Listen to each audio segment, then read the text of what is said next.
Do you ever jam your day packed so tight where you're scheduled to the nine and all of a sudden it's like time to go to bed?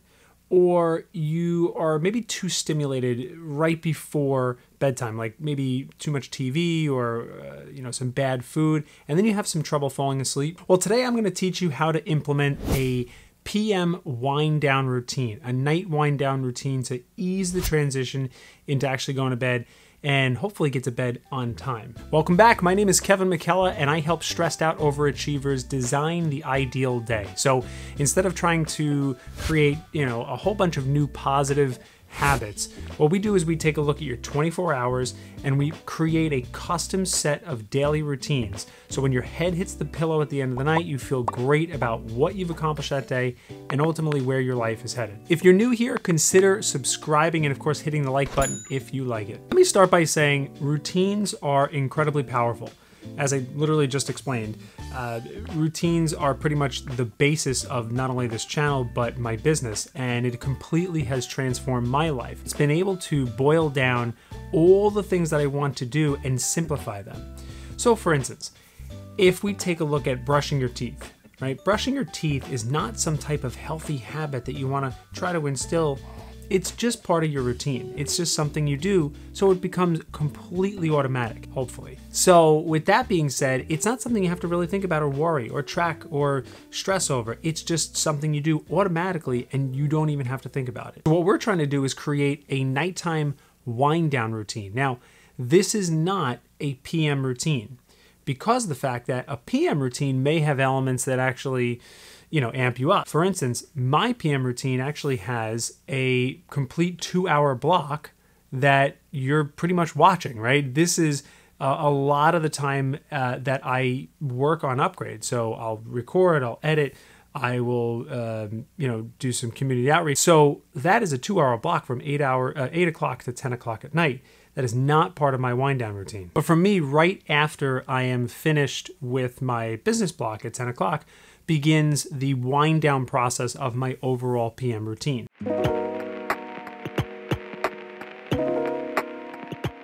So what will happen, I'll walk you through mine real quick. What will happen is at 10 o'clock on the dot, I will take about 10 minutes to fill out my ritual design planner. I will do a daily prompt for how I ended the day, of the day that I'm actually ending, and then I will complete the daily planning process for the next day.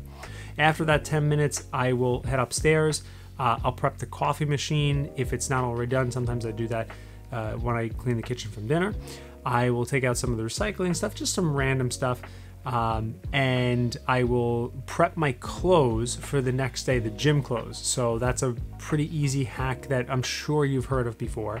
If you place your gym clothes out the night before, it's a very easy process not only to get to the gym, for me it's literally a walk down 2 flights of stairs, but to get out of bed. So if you have any problems trying to beat the battle of the bed in the morning, having any type of friction whatsoever, any type of decision making that you can alleviate, anything like that, and if it's just simply putting out the clothes that will help you that much, then I encourage you to do so. And then finally, I'll spend about a half an hour or so just hanging out with my wife. So from usually like 10:15 or so to like 10:45, we'll just hang. Now, this is not quality time, but it is time. It's literally almost the only time we get to spend during the week. It is really tightly packed, especially with our kiddo, and we need to make sure that we spend at least half an hour just kind of talking, unwrapping the day, and of course, unfortunately, watching Bravo. So what is the goal of this night wind down process? Why do we even need to do it? Well, for me, I have two main goals, and I like to make sure I'm recharging and I'm connecting, and in whatever that way may look like.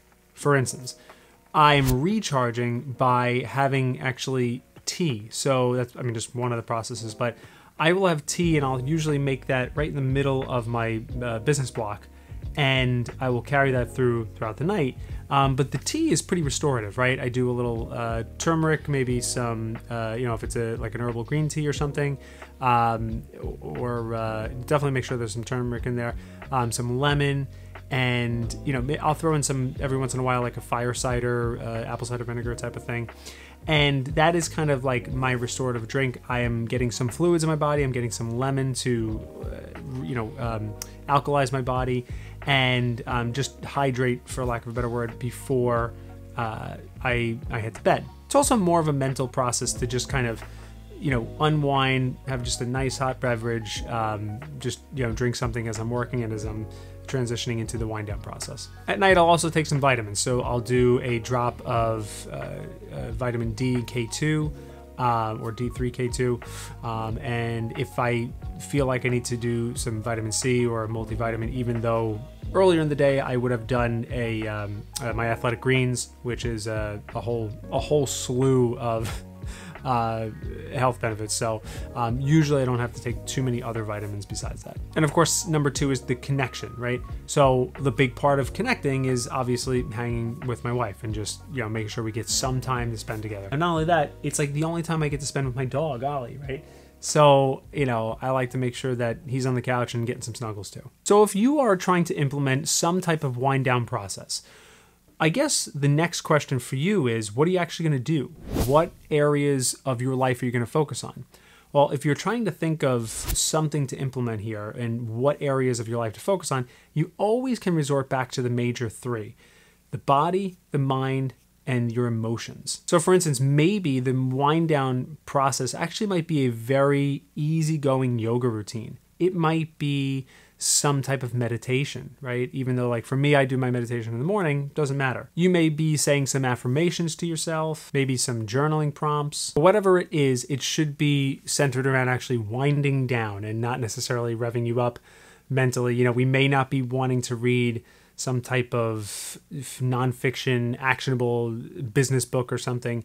Maybe some fiction, or for that matter. Now, if you have started to try to implement this and you are not consistent with it, you really find it tough to make the time, if you will, or find the time, there really only is 2 reasons why this is not happening for you.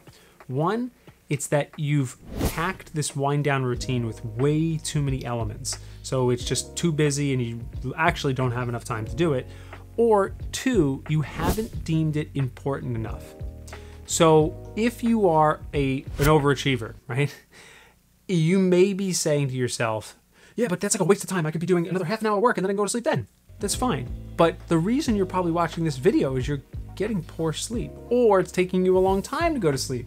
So it is important. Not only is it important to just get to sleep and all the sleep benefits that come with it, but it's important for your long-term health and your long-term, not only physical health, but mental health. We all need space. We all need just moments in time throughout the day to not have to do anything. It's super, super important that we have some white space, be able to breathe, be able to let thoughts come in, maybe ideas. But going back to my first issue that may be happening, if you've packed your routine too tightly and there's too many things you want to do, take a look at mine. I do some little tidying up here and there, coffee machine, recycling cans, that it takes 5 minutes. And basically the 2 main elements is I'll do my daily planning for the next day and I'll hang out with my wife. That's it. It's real simple. Now, regarding implementation and actually how to start and how to gain some traction here, there's 2 things I'd like to say. One, I think the best way to do this is to pick a start and end time. So if, for me, it's 10 o'clock to 10:45. That's it. Now, 10:45 is a little bit loose depending on when my wife and I decide to go to bed, but that's usually the time, and that's okay. But the start time is the most important. Or you could pick an event. So this may be a trigger. We've done numerous videos before on triggers, but it may be some type of event. So I'm going to start my wind down routine, say after my business block, or after I clean the kitchen, or after I put the kids to bed. The problem with event-based triggers when it comes to your wind down routine is that if that event goes over or doesn't happen for some reason, or starts earlier, whatever it may be, it's not super consistent. The time on the clock is always right. It'll always be consistent and it will always be there. If other events around that interrupt that, that's totally okay. But having that, building that consistent plan, my belief would be able to pick a start time, and at least for the 5 nights a week that you want to do this, if not maybe 7. Just a couple more things to think about while you're implementing this. One is screen time. Screen time is a huge problem when it comes to the world we live in today and when it comes to getting to bed, transitioning to bed easier. For me, it's a battle that I'm actually working on as well. Part of my last point of my wind down routine is staring at a TV. That's no good. Most of the time I'm not necessarily watching it. I may be like reading next to my wife or something. Either way, I am wearing glasses that have a blue blocker filter in them. I'm doing some more research to figure out how effective this blue blocker actually is, because any of the blue blockers that you see, whether it's Dave Asprey or anybody else who are, who's wearing these blue blockers, I mean, it's like completely orange. It's a completely orange lens, and that looks way different than my glasses, but it's definitely something to investigate. And if you know more about blue blockers, I would love to hear it in the comments. That not only will help me, but it will help everybody watching. And secondly, again, I think, as I mentioned previously, reading something that may get your mind going, whether it's a nonfiction, whether it's a study like a schoolwork or textbooks or something like that. I don't know if that might be a part of your wind down routine, because again, it's pretty much the exact opposite of what we want to happen. So now we're not going to be touching on tracking routines in this video, but if you are interested in learning how to track your routines better, you might want to actually pick up the Ritual Design Planner. And more importantly is if you have any problems with getting to bed on time because of you finding yourself going down YouTube rabbit holes or going down social media rabbit holes or gaming or literally putting it off, there's something called revenge bedtime procrastination, and I think this video right here may be very helpful for you.